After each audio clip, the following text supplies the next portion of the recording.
G, Organization of homework কি ছিল? most favored nation treatment, Canal Agreement of Tariff and Trade, World Trade Organization করা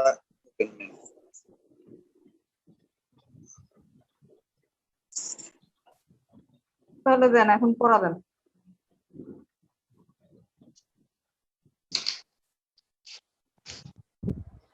MFN পড়াবেন। MFN সম্পর্কে কি বুঝেন? মোস্ট ফেভারড নেশন এর প্রিন্সিপালটার মিনিং কি?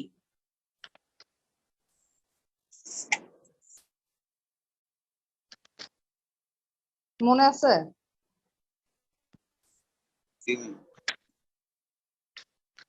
কার মনে আছে বলেন তো?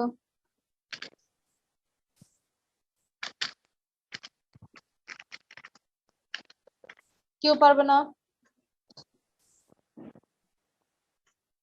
most favored nation প্রিন্সিপাল হলো ma'am Most favored tariff and regulatory treatment. বলেন কি? মোস্ট ফেভারড নেশন ট্রিটমেন্ট কি? মানে favorable tariff and regulatory treatment, madam. একটা দেশ ম্যাডাম কি কি সুযোগ সুবিধা পাবে ওই দেশের বিজনেসে করার জন্য, সেইটা যে বেসিক প্রিন্সিপাল, সেটাই madam most favoured nation treatment. শুধু কি এটাই? শুধু এটা না ম্যাডাম, মোস্ট নেশনের প্রিন্সিপালের আরেকটা গুরুত্বপূর্ণ কথা যেটা এখনো বলেন নাই। In international economic relations and international politics, most favored nation MFN is a status or level of treatment accorded by one state to another state in international trade.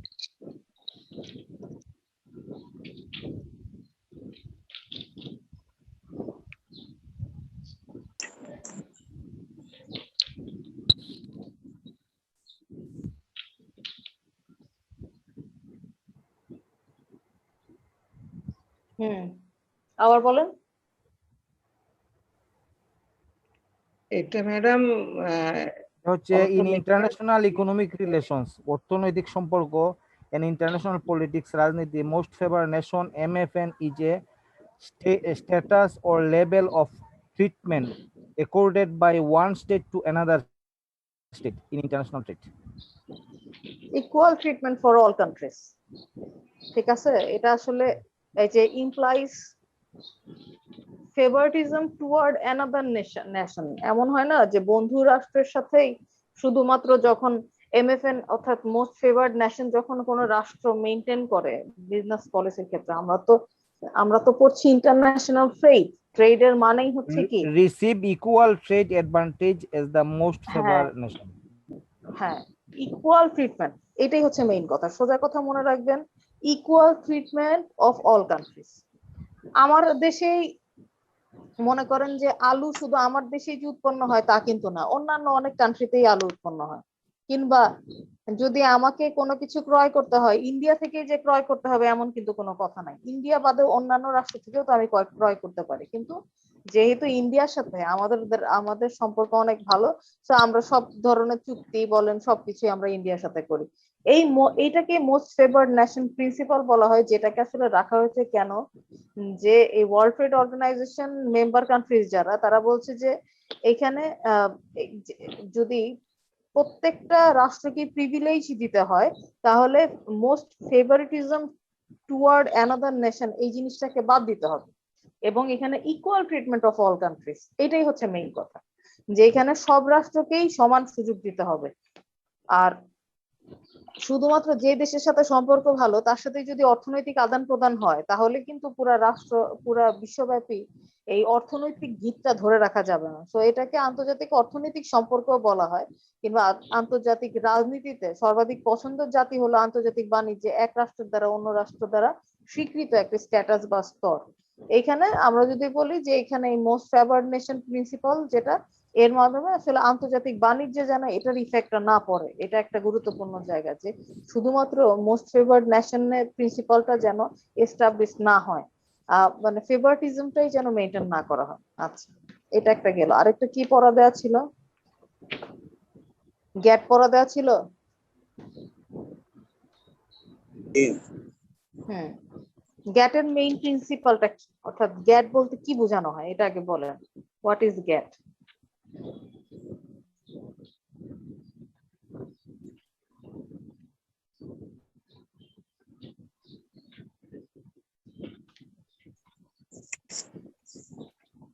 বলেন।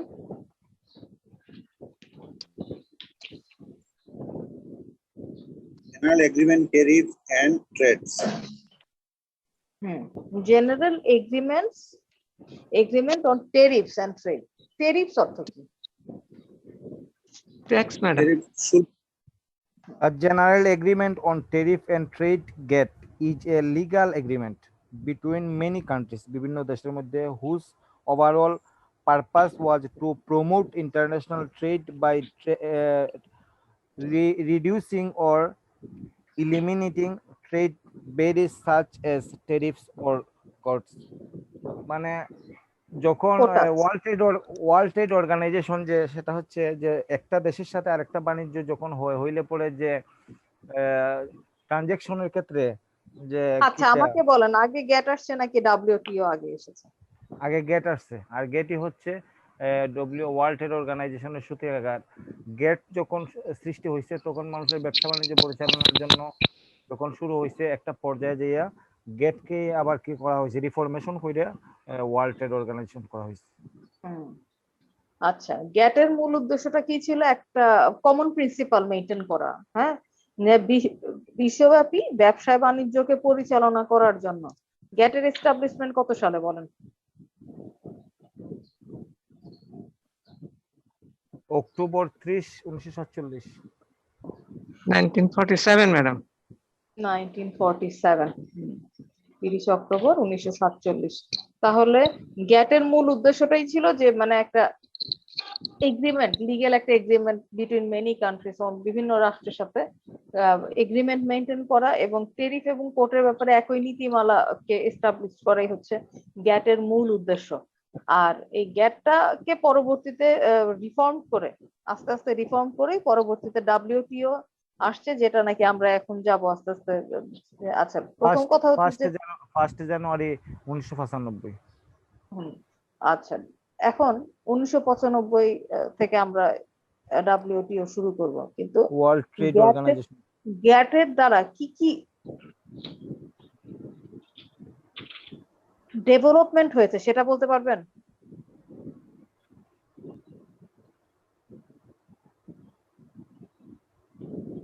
অর্থাৎ এই যে গ্যাট, অর্থাৎ এই যে general agreement on tariffs and trade, এটার মাধ্যমে কি এটার ইফেক্টটা কি?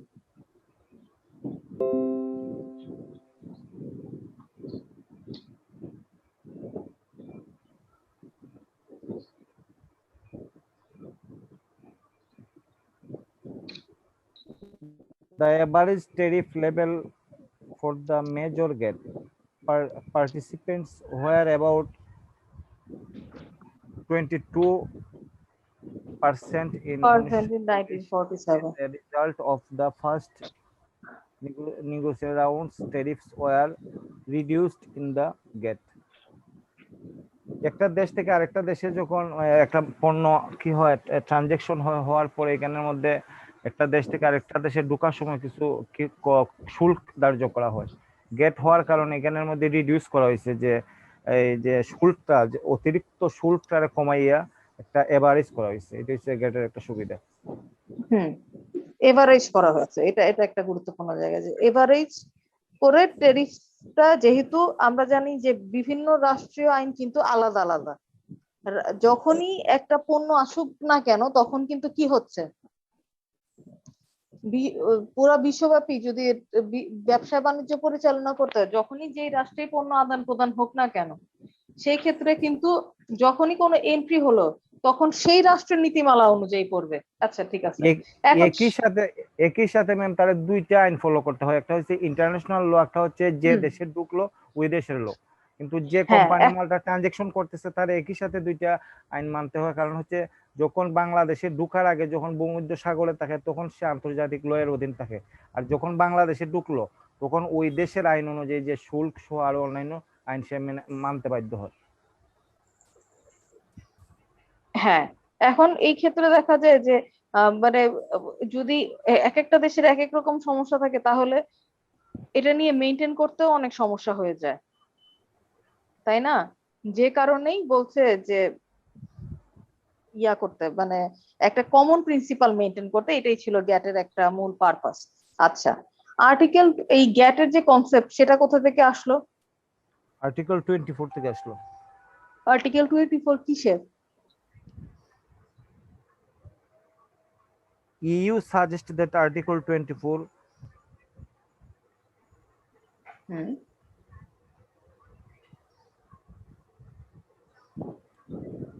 বলেন।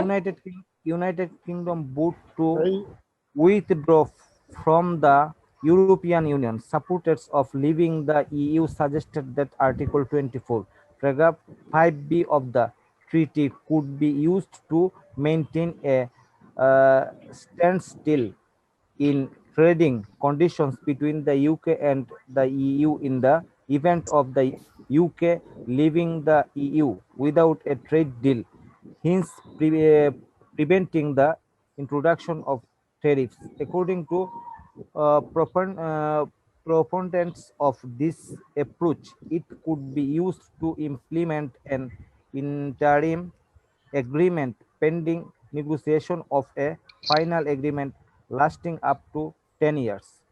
This claim formed the basis of the so-called Malthus compromise between Conservative Party factions as to how to replace the withdrawal agreement.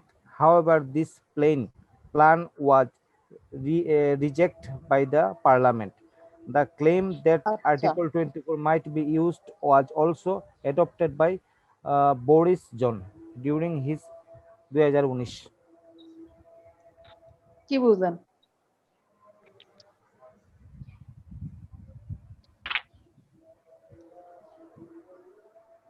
There would be no agreement. Moreover, না না, কি বুঝতে পারলেন এখান থেকে?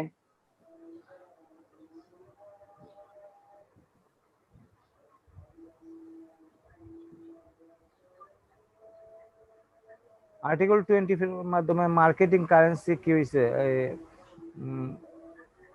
রিডিউস কিভাবে করতে হয় সেটা। আচ্ছা ঠিক আছে, আর কে বলতে পারবেন?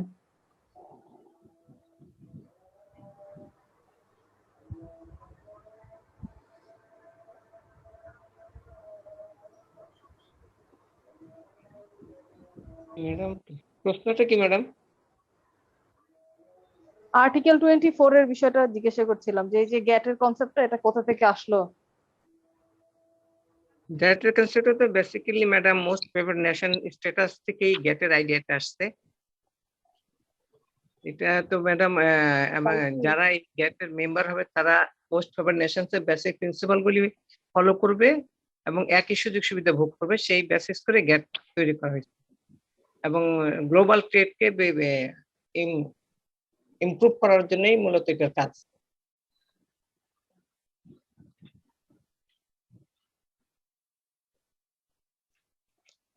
এই যে আর্টিকেল 24 যেটা, এটা ইউনাইটেড কিংডমের মানে উইথড্র ফ্রম ইউরোপিয়ান ইউনিয়ন যেটা মেনটেন করে।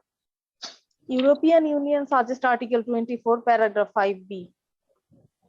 এখানে এই আর্টিকেল 24 এর যে কনসেপ্ট অফ ইউরোপিয়ান ইউনিয়ন, এই ইউরোপিয়ান ইউনিয়নের আর্টিকেল 24টাকে মেনটেন করার কথা বলা হয়েছে, এবং বলছে যে এইখানে যে ট্রেডের যে ডিল গুলা, সেই ডিল গুলো কমন একটা মানে নীতিমালা অনুযায়ী মেনটেন করতে। আর এই এমএফএন থেকে গ্যাটের সৃষ্টি হয়নি। গ্যাট একটা এগ্রিমেন্ট, এটা গ্যাট, কিন্তু এমএফএন এই গ্যাটের একটা কনসেপ্ট। এই গ্যাটটা যেটা, এটা একটা লিগ্যাল এগ্রিমেন্ট অনেকগুলো রাষ্ট্রের মধ্যে। এটা মূলত একটা শুল্কটাকে একটা মানে একটা একই জায়গার মধ্যে রাখার জন্য এবং সব রাষ্ট্রকে সুবিধাজনক অবস্থার মধ্যে রাখার জন্য হচ্ছে এই গ্যাটের সৃষ্টি। আর এই গ্যাটের মধ্যেই বলা হচ্ছে যে এই এমএফএনটা একটা প্রিন্সিপাল, যে প্রিন্সিপালটা মেনটেন করার কথা বলা হচ্ছে। গ্যাটের মধ্যে কিন্তু অনেক কিছু আছে এবং গ্যাটের মডিফিকেশনটাই পরবর্তীতে হচ্ছে ডাব্লিউটিও। আচ্ছা, আম, এখান থেকে মোটামুটি ইয়া পড়বেন, গ্যাটের অ্যাডভান্টেজ গুলা কি, ডিসঅ্যাডভান্টেজ কি, অনলাইন থেকে খুঁজলে এগুলা পাওয়া যাবে।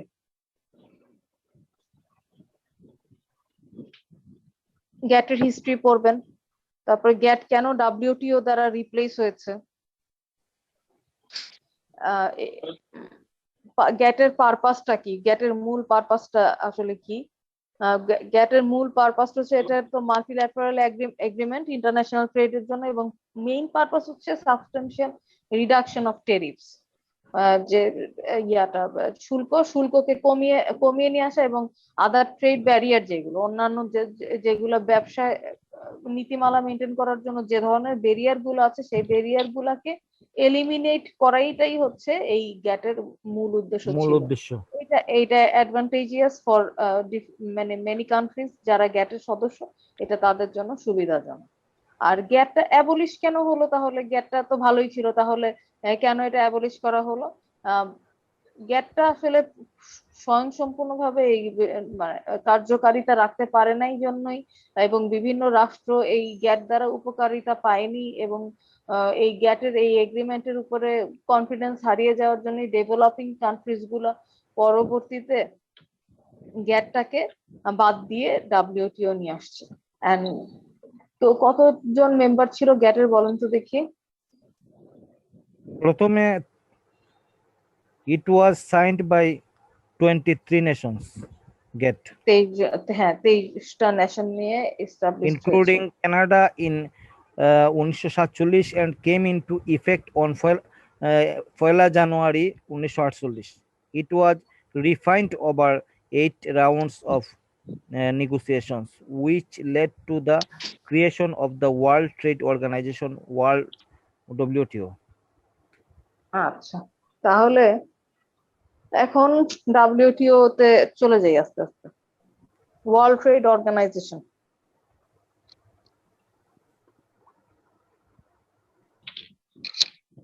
ওয়ার্ল্ড ট্রেড অর্গানাইজেশন বলতে কি বুঝি আমরা?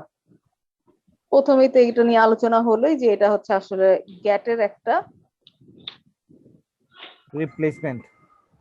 রিপ্লেসমেন্টই হচ্ছে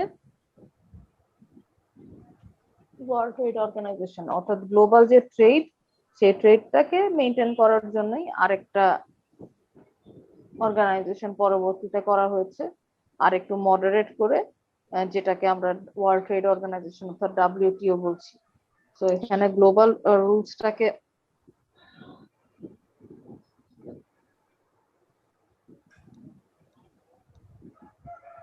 মেনটেন করাটাই হচ্ছে মূল উদ্দেশ্য।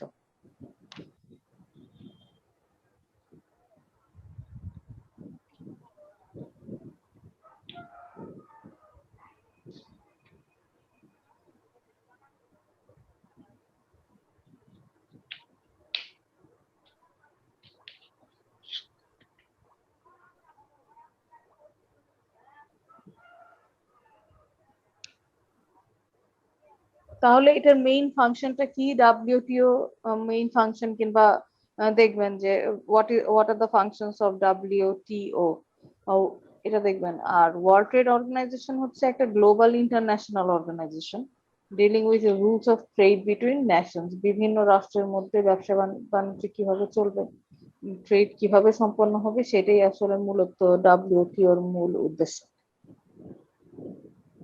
আর ডাব্লিউটিও হচ্ছে গ্যাটের একটা রিপ্লেসমেন্ট, তো বললাম। আর যদি আরো আমরা এটাকে ডাব্লিউটিওর মূল মেথডস কিংবা এটার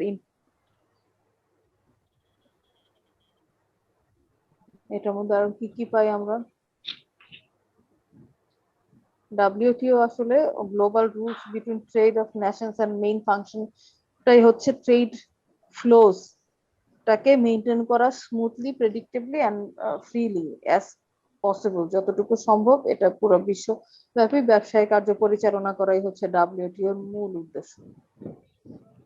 তাহলে এটা ডাব্লিউটিও বিভিন্ন রোল প্লে করে। যদি ডাব্লিউটিওর রোল গুলা কি কি, it operates global system of trade rules, it acts as a forum for negotiating trade agreements, it settles trade dispute between its members and it supports the needs of developing countries. Developing countries এর ট্রেডের মাধ্যমে developing countries এর needs গুলোও fill up হয়। যেমন যখন কোনো রাষ্ট্র কোনো কিছু উৎপন্ন করে, আমরা প্যাটেন্টের কথা, আমরা ইন্টেলেকচুয়াল প্রপার্টির কথা এখানে নিয়ে আসতে পারি। ইন্টেলেকচুয়াল প্রপার্টি লতে, ওয়ালাইকুম আসসালাম, ইন্টেলেকচুয়াল প্রপার্টি লতে যেমন আমরা প্যাটেন্ট, ট্রেডমার্ক এগুলোর কথা জানি। বিভিন্ন ইন্টেলেকচুয়াল প্রপার্টিও তো এই ট্রেডের মধ্যে আসতে পারে। সো ডেভেলপিং কান্ট্রিজ যেগুলো নাকি উন্নতশীল রাষ্ট্র, সেই সকল রাষ্ট্র তাদের ডেভেলপমেন্টের জন্য এই যদি এই ট্রেডের মধ্যে এগিয়ে আসে তাহলে কিন্তু তারাও কিন্তু এটার মাধ্যমে বেনিফিটেড হবে। সো ডাব্লিউটিওর বিভিন্ন রোল প্লে করে, এর মধ্যে ট্রেড রুলসটাকে মেনটেন করা, একটা ফোরাম মেনটেন করা, নেগোসিয়েশন মেনটেন করা, এবং ট্রেড ডিসপিউট যদি হয়, অর্থাৎ ট্রেড রিলেটেড কোনো ডিসপিউট যদি অ্যারাইজ করে সেটাকে সলভ করাটাই হচ্ছে মূলত ডাব্লিউটিওর মেইন রোল। আর মেজর ডিসিশন ডাব্লিউটিও মেম্বার যেগুলো মেম্বার স্টেট আছে সেগুলো either by minister who usually meet at least every 2 years, 2 বছরে একবার করে এটা ডাব্লিউটিওর মেম্বারদের সিটিং হয়, এবং অথবা তাদের অ্যাম্বাসেডরদের মাধ্যমে, অথবা delegates who met regularly in Geneva. এখানে 2 বছর পর পর ডাব্লিউটিও মিটিং কল করে, যেখানে মিনিস্টাররা যেতে পারে, অথবা সেখানে অ্যাম্বাসেডররা থাকতে পারে, অথবা সেখানে ডেলিগেটেড পাওয়ার যাকে দেয়া থাকবে সেই ব্যক্তিও এই কনফারেন্সের মধ্যে অথবা এই ধরনের মিটিং এ অ্যাটেন্ড করতে পারে, অর্থাৎ ডাব্লিউটিও মিটিং এ অ্যাটেন্ড করতে পারে। সো এটার মূল যে ফান্ডামেন্টাল প্রিন্সিপালস, যে foundation of the multilateral trading সিস্টেমটাকে মেনটেন করা, অর্থাৎ ট্রেড সিস্টেম মেনটেন করা। So WTO is open trade for benefit of all, প্রত্যেকটা মানুষের বেনিফিটের জন্যই এই ডাব্লিউটিওটাকে এস্টাবলিশ করা হয়েছে। প্রত্যেকটা পুরা রাষ্ট্রব্যাপী, পুরা বিশ্বব্যাপী সবগুলো রাষ্ট্রকে একসাথে ব্যবসা বাণিজ্য পরিচালনা করা, এবং প্রত্যেক এতে করে রাষ্ট্র ডেভেলপ হবে এবং রাষ্ট্রের মানুষগুলো উপকারিতা পাবে, কর্মসংস্থানের বৃদ্ধি হবে, মানুষজন এই বিজনেস পলিসিটা যখন মেনটেন হবে তখনই তো পুরা বিশ্বব্যাপী মানুষজনের বেকারত্ব সমস্যাও দূর হবে। তো প্রত্যেকটা ব্যক্তি কিন্তু এই অর্গানাইজেশন গুলোর জন্য ডেভেলপমেন্ট, পুরা বিশ্বব্যাপী ডেভেলপমেন্ট করা সম্ভব। সো ডাব্লিউটিও একটা গ্লোবাল ইন্টারন্যাশনাল অর্গানাইজেশন যেটা dealing with rules of trade between Nations, বিভিন্ন রাষ্ট্রের মধ্যে ট্রেড রিলেটেড বিষয়গুলোকে নিয়ে ডিল করে, এবং এখানে নেগোসিয়েশনও হয়। যদি কখনো কোনো পরিবর্তন আনার প্রয়োজন হয় তাহলে ডাব্লিউটিও এখানে বিভিন্ন কনফারেন্সের মাধ্যমে এই নীতিমালাগুলোর পরিবর্ধন করতে পারে, এবং এটার মানে বিজনেসটাকে স্মুথলি ফাংশনিং করাই, পুরো বিশ্বব্যাপী ট্রেডকে স্মুথ ফাংশনিং করাই হচ্ছে ডাব্লিউটিও এই অর্গানাইজেশনের মূল উদ্দেশ্য। আর এটার মিটিং হয় 2 বছরে একবার করে।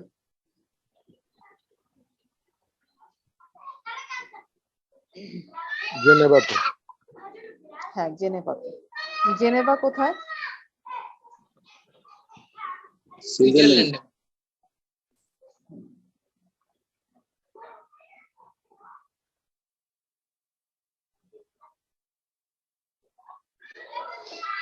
ডাব্লিউটিওর মেম্বার কয়জন? 164টা দেশের। ওকে, 164 না।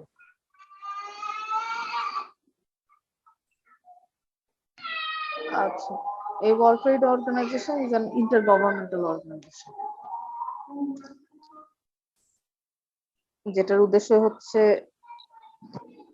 ইন্টারন্যাশনাল ট্রেডকে ফ্যাসিলিটেট করা, এবং এটা officially commenced operation on 1st January 1995 1995 সালের 1ম জানুয়ারি থেকে অ্যাক্টিভিটিস কিংবা কার্য পরিচালনা করা শুরু করেছে।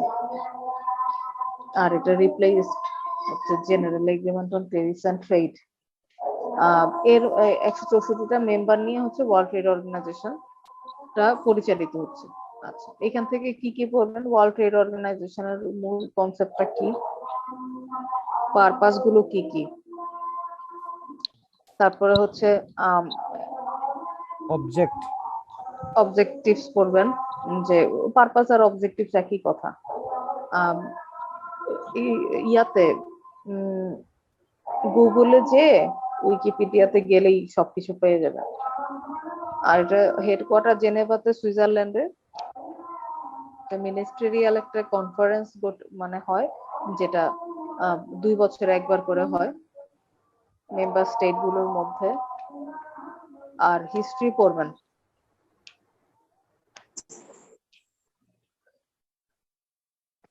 গ্যাটকে কেন রিপ্লেসড করে ডব্লিউটিও করা হয়েছে সেটা পড়বেন। আচ্ছা, গ্যাট নেগোসিয়েশনস বিফোর উরুগুয়ে, এটা কতগুলো রাউন্ড দেখবেন যে উরুগুয়ে রাউন্ড। এখন তো ডব্লিউটিওটা তো হচ্ছে 1995 সালে লেটেস্ট, বাট এর আগেও একটা লং টাইম তো গেছে বিজনেস এই ট্রেডের ক্ষেত্রে। যেমন উরুগুয়ে রাউন্ড 1986 থেকে 1994 পর্যন্ত, এখানে একটা লং টাইম চলে গেছে। উরুগুয়ে রাউন্ডের মধ্যে গ্যাটের 40th অ্যানিভার্সারিতে, অর্থাৎ 40তম অ্যানিভার্সারিতে মেম্বার্সরা এই গ্যাট সিস্টেমটাকে কনক্লুড করলো and to adapt a new globalizing world economy.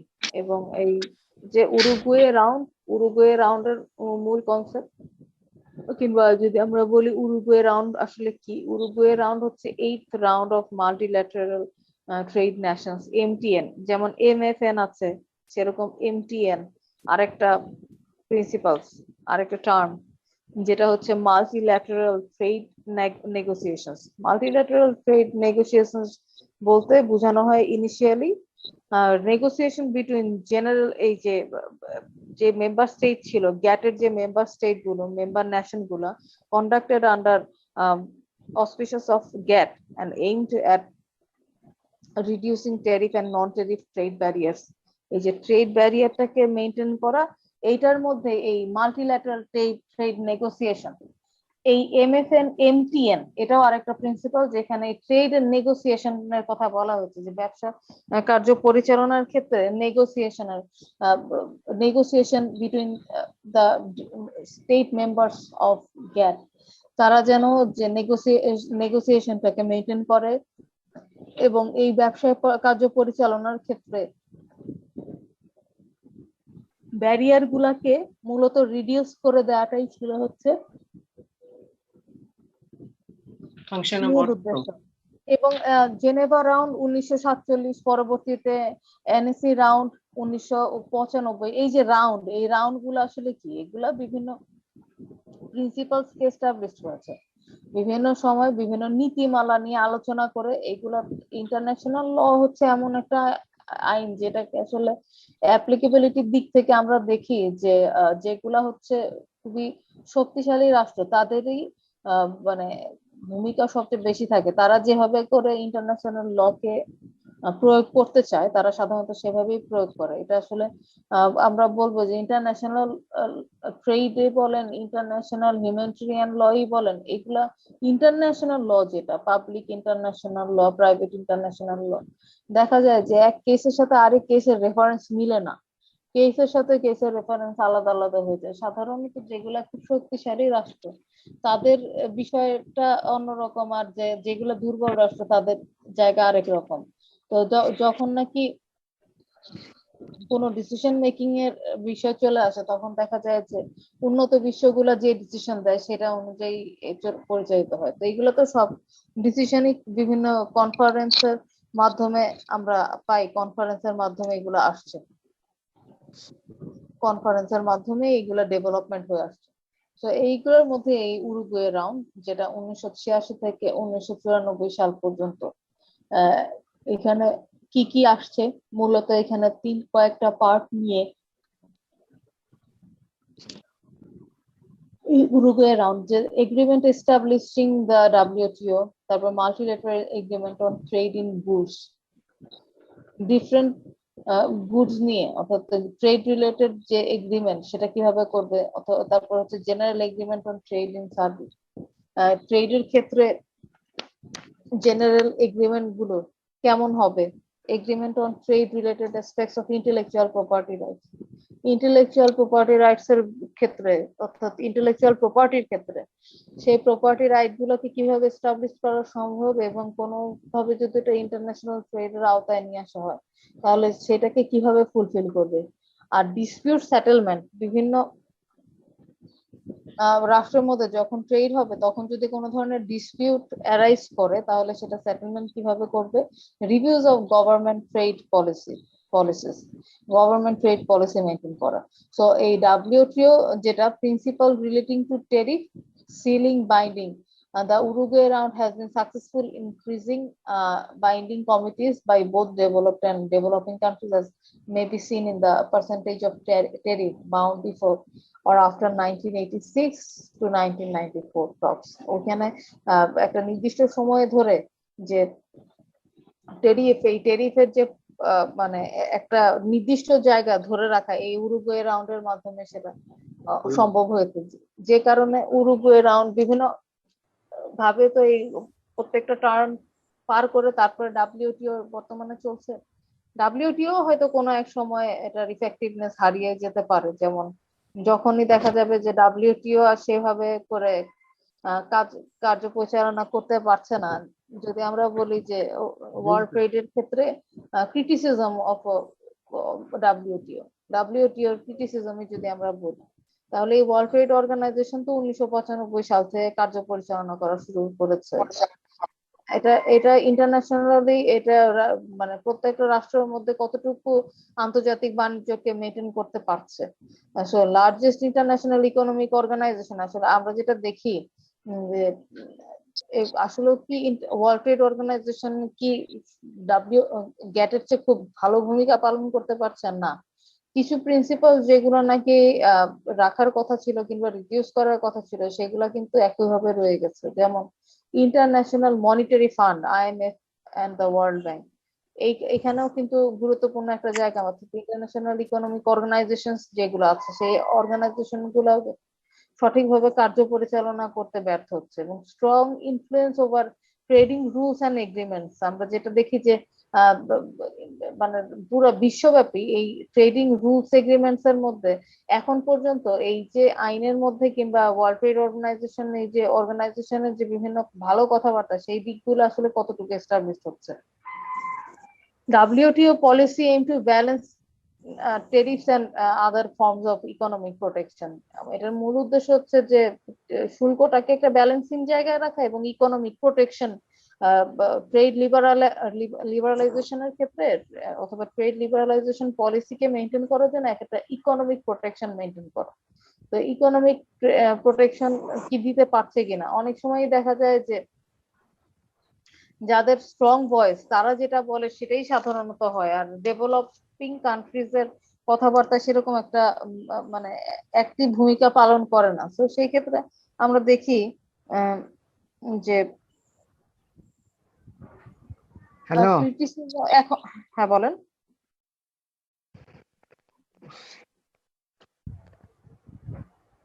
কে বলেন? জি ম্যাম শুনতে পাচ্ছি, আগে শুনতে পাচ্ছিলাম না। আচ্ছা, তাহলে এই ক্রিটিসিজম করবেন, ওয়ার্ল্ড ট্রেড অর্গানাইজেশনের ক্রিটিসিজম করবেন। ম্যাম তাহলে কি আমরা এটা বলতে পারি যে যেই সমস্ত রাষ্ট্র শক্তিশালী তারাই সবসময় স্ট্রংলি ভয়েসটা ইউজ করে, আর যারা স্ট্রং কম তারা? তবে একদমই বলা যাবে না যে এই ওয়ার্ল্ড ট্রেড অর্গানাইজেশন ভূমিকা পালন করে না, এটাও বলা যাবে না, করে। তবে সাধারণত এটা ইন্টারন্যাশনাল ল এর ক্ষেত্রে, শুধুমাত্র ইন্টারন্যাশনাল ট্রেডের ক্ষেত্রেই না, সবগুলো ইন্টারন্যাশনাল ল এর ক্ষেত্রেই সাধারণত স্ট্রঙ্গার ভয়েস এর কাছে ডেভেলপিং কান্ট্রিজ যারা, তাদের কোনো মানে কথাবার্তাই সেরকম ভাবে থাকে না। যেমন আমরা তো আর আমেরিকার সাথে কথা বলে পারবো না, তাই না? জি ম্যাম। তো স্ট্র্যাটেজি যেটা দিবে সাধারণত, যে যারা স্ট্রঙ্গার ভয়েস মেনটেন করে তারা যে স্ট্র্যাটেজিটা দেয় সেটাই সাধারণত অ্যাপ্লিকেবল হয়। তো ক্রিটিসিজমও আছে। আম, মূল উদ্দেশ্য যদিও আমরা জানি যে ওই ইন্টারন্যাশনাল ট্রেড ল করাই হয়েছে, আন্তর্জাতিক বাণিজ্যের মূল উদ্দেশ্যই হচ্ছে পুরা বিশ্বব্যাপী যেন ব্যবসায়িক কার্যটাকে সঠিকভাবে পরিচালনা করা যায় সেখানে। কিন্তু গ্যাটের ক্ষেত্রে দেখলাম আমরা টেরিফ ট্রেড নিয়ে কথা বলছি, কিন্তু ডাব্লিউটিও কিন্তু কমপ্লিটলি তার যে উদ্দেশ্য, দেখবেন এক সময় ডাব্লিউটিও আলটিমেটলি থাকবে না। কারণ হচ্ছে এরকম ভাবে বিভিন্ন অর্গানাইজেশন কাজ করেছে, কিন্তু পরবর্তীতে যখন নিজে মানে এটার যে প্রিন্সিপাল, ডাব্লিউটিওর যে প্রিন্সিপাল, সেই প্রিন্সিপাল যখন মেনটেন করতে না পারবে তখনই তো ডাব্লিউটিও ফ্রাস্ট্রেটেড হয়ে যাবে। সেটাই হলো কথা, যে আমাদের যেমন মানে আমাদের এই ডাব্লিউটিও এইগুলা অর্গানাইজেশন গুলা করার মূল উদ্দেশ্য হচ্ছে যে আমাদের এই যে স্ট্যান্ডার্ড লাইফস্টাইল মেনটেন করা, কিংবা ইকোনমিক গ্রোথ ডেভেলপমেন্ট মেনটেন করা, প্রত্যেকটা রাষ্ট্রের মধ্যে একটা ইকোনমিক গ্রোথ একটা ডেভেলপমেন্ট মেনটেন করা। কিন্তু এবং হেল্প কান্ট্রিজ যারা মানে বিভিন্ন রাষ্ট্রকে সাহায্য সহযোগিতা করা, যাদের হেল্প দরকার, এক্ষেত্রে কতটুকু মানে আমরা নিজেরা কতটুকু এগিয়ে যেতে পারছি, কিংবা কতটুকু এই ডাব্লিউটিওর মাধ্যমে আমাদের ডেভেলপমেন্ট হচ্ছে, এগুলাই হতেছে মূল জায়গা। যে এখানে ক্রিটিসিজমও আছে। সাধারণত ওই যে আমরা যেটা বললাম যে সার্ভাইভাল অফ দ্য ফিটেস্ট এর নীতিমালা তো সব জায়গায় এস্টাবলিশ, যারা যেভাবে পারুক টিকে থাকুক। তখন আমাদের মধ্যে যেটা যে মানে আমাদের মতন ডেভেলপিং স্টেট যে তাদের তো আসলে বলার কোনো জায়গা নেই এই ধরনের অর্গানাইজেশনে কিংবা কনফারেন্সে। আমাদের মতন রাষ্ট্র যেই আসলে কি বলবে, বলার মতন তো তেমন কিছু নাই। মূলত কিছু কথাবার্তা শুনে চলে আসা ছাড়া আমাদের নিজেদের কনসেপ্ট কিংবা নিজেদের কিছু বলার মতন কি এখানে আসলে আছে?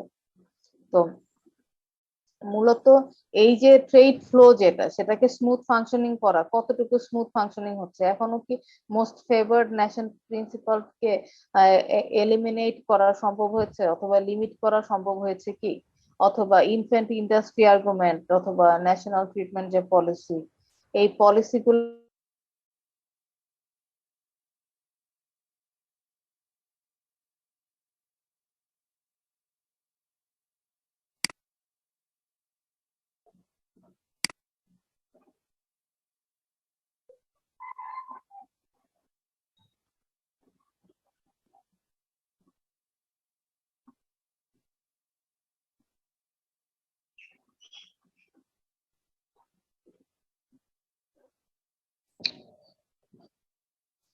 এই তো তুই আমার আগুনটা না Unmute.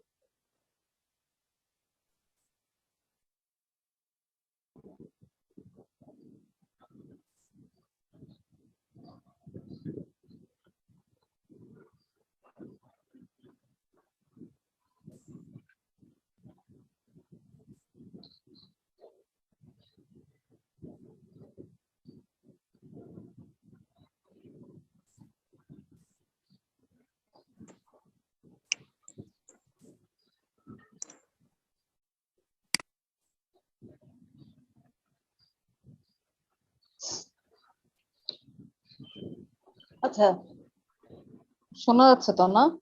জি ম্যাম।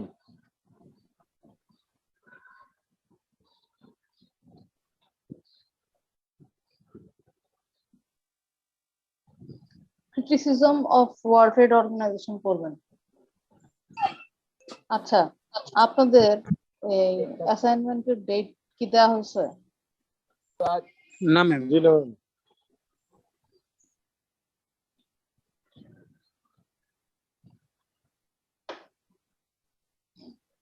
4 তারিখ, 4th June. Ma'am topic world trade organisation. Professor world trade organisation WTO. আচ্ছা, যেটা বলছিলাম যে ওয়ার্ল্ড ট্রেড অর্গানাইজেশন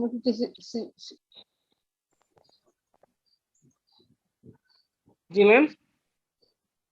ট্রেড লিবারালাইজেশনটাকে পলিসিটাকে মেনটেন করা, সেটাই তো ছিল হচ্ছে ওয়ার্ল্ড ট্রেড অর্গানাইজেশনের মূল উদ্দেশ্য। কিন্তু আসলেও কি ট্রেড কতটুকু স্মুথলি ফাংশনিং হচ্ছে সেটা যদি আমরা দেখি, অথবা লিভিং কস্ট মেনটেন করা, লাইফ মানে মানুষের জীবনের যে স্ট্যান্ডার্ডটা সেটা মেনটেন করা, অথবা ইকোনমিক গ্রোথ ডেভেলপমেন্ট মেনটেন করা কতটুকু সম্ভব। স্ট্রঙ্গার ভয়েসটার কথা বলছিলাম যে যারা মানে গরিব রাষ্ট্র যেগুলো, উইক কান্ট্রিজ যেগুলো, তাদের কিন্তু আসলে বলার মতন তেমন কোনো কিছু নেই। স্ট্যাটিস্টিক্যালি আমরা যদি দেখি যে গ্লোবাল ট্রেডের ক্ষেত্রে consistently grown between 1 and 6% Enam over the past decade. এই পুরো লং টাইমের মধ্যে দেখা যায় যে আমাদের সাধারণত ডেভেলপড কান্ট্রি গুলো যা বলছে সেই অনুযায়ী কিন্তু এই ধরনের অর্গানাইজেশন গুলো পরিচালিত হচ্ছে, এবং যারা এখানে উন্নতই হচ্ছে, আর যারা এই মানে এই ডেভেলপিং স্টেট যেগুলো সেগুলো কিন্তু একই জায়গায় আছে। তাহলে যে যে ডেভেলপমেন্টের যে মূল উদ্দেশ্য কিংবা সেইগুলো কিন্তু আসলে ফুলফিল হয় না। তো তারপর আবার একটা পরবর্তীতে আমরা আনকাট করব United Nations conference on trade and development, next ক্লাসে আনকাট UNCTAD আনকাট, নেক্সট ক্লাসের পড়া লিখে রাখেন, United Nations conference on trade and development,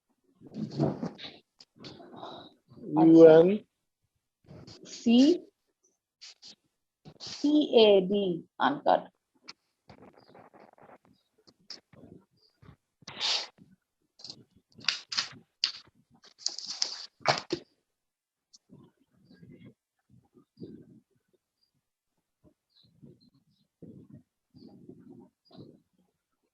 criticism পড়বেন, হিস্ট্রি পড়বেন, তারপরে হচ্ছে ফাংশন গুলা কি কি, ভ্যারিয়াস ফাংশন মেনটেন করে WTO, যেমন মোস্ট ইম্পর্টেন্ট ফাংশন গুলা হচ্ছে implement administration and operation of the covered agreement, with the exception that it does not enforce any agreements within.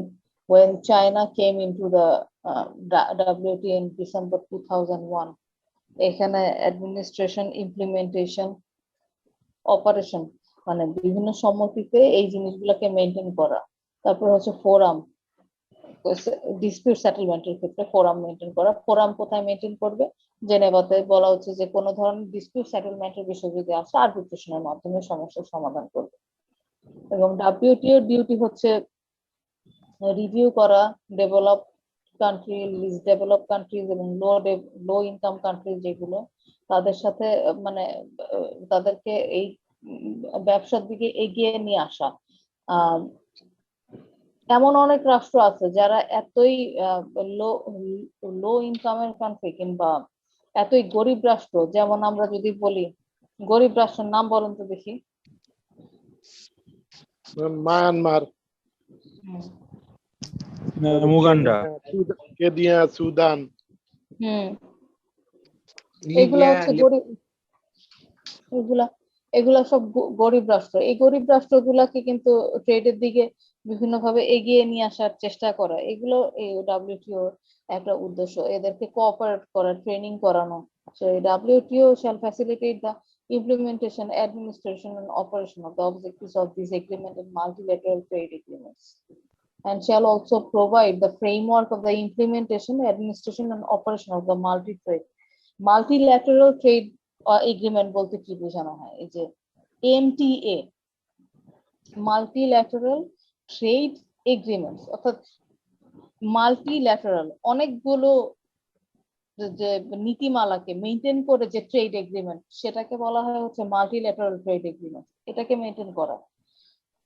এখন লো ইনকামের রাষ্ট্রের কথাই বলি, কিংবা যেগুলো হচ্ছে পোর কান্ট্রিজ যেগুলো আছে, সেগুলোকে যদি ট্রেডের দিকে আস্তে আস্তে ধাবিত করতে হয়, তাহলে এদেরকে মানে কি করতে হবে? ট্রেনিং করতে হবে, কোঅপারেশন করতে হবে, এদের সাথে রিলেশন মেনটেন করতে হবে। এগুলোই হচ্ছে WTO এর function. WTO administrate trade policy review mechanism, trade পলিসিও মেনটেন করা, মানে তাদের যদি নতুন কোনো ট্রেড পলিসি মেনটেন করতে হয় কিংবা নতুন ট্রেড পলিসি মেকিং করতে হয়, সেটাও WTO করে থাকে। আচ্ছা, principles of the trading system পড়বেন। principles of the trading system, the non-discrimination, reciprocity, binding and enforceable commitments, and transparency, safety values. এগুলা হচ্ছে একটা দেশের আরেকটা দেশের সম্পর্ক ভালো রাখার জন্য যে নীতিমালাগুলো, যে সমান সমান অধিকার সবারই। অতএব এইভাবে এখানে ন্যাশনাল ট্রিটমেন্ট বলতে আমরা বুঝি যে প্রত্যেকটা রাষ্ট্রেরই সমানভাবে ট্রিটমেন্ট পাওয়ার অধিকার আছে। আমেরিকা বললেই সেটা যে একদম বেশি আলাদা ট্রিটমেন্ট পাবে এরকম যেন না হয়। অর্থাৎ এই MFN most favoured nation maintain যেন না করা হয়, এখানে যেন মানে কমন একটা ট্রিটমেন্ট করা হয়। রেসিপ্রোসিটি মানে বলতে বোঝানো হচ্ছে পরিষ্কার পরিচ্ছন্নতা, মানে একটা ক্লিনলিনেস যেন বিহেভিয়ার করা হয়। ট্রান্সপারেন্সি, স্পষ্ট, বাইন্ডিং এন্ড এনফোর্সেবল কমিটমেন্ট, যে কমিটমেন্ট গুলো এখানে এই WTO যে কমিটমেন্ট গুলোকে কিংবা যে এগ্রিমেন্ট গুলোকে নিয়ে আসবে, যে পলিসি গুলোকে নিয়ে আসবে, সেগুলো যেন সবাই সঠিক মতন মেনটেন করে, অর্থাৎ এটা যেন সবার উপরে এনফোর্সেবল থাকে। সেফটি ভ্যালুস মেনটেন করা এবং রেস্ট্রিক্ট ট্রেড। আবার দেখেন, এই যে আমরা যে বলি যে আমরা ইলিগেল কোনো কিছু ট্রেডের আওতায় আসবে না, এগুলাও কিন্তু ট্রেডেরই কনসেপ্ট। আচ্ছা, অর্গানাইজেশনাল স্ট্রাকচার দেখবেন, এটার স্ট্রাকচারটা কিরকম, কিভাবে করে মেনটেন করা হয় নিজেরা পড়বেন। নেক্সট ক্লাসে আবার ওয়ার্ল্ড ট্রেড অর্গানাইজেশন বাকিটুকু বলবো। আর আজকে ওয়ার্ল্ড ট্রেড অর্গানাইজেশন শুরু করলাম। World trade organization purpose, function, history, আর হচ্ছে ক্রিটিসিজম অফ WTO, এই কয়েকটা জিনিস বলেছি। নেক্সট ক্লাসে শুরু করব আবার WTO থেকে বলে তারপরে আনকাট শুরু করব। ঠিক আছে? জি ম্যাম। ঠিক আছে, তাহলে ভালো থাকেন আপনারা। জি ম্যাম, আসসালামু আলাইকুম। জি ম্যাম, আসসালামু আলাইকুম ম্যাম। আসসালামু আলাইকুম ম্যাম।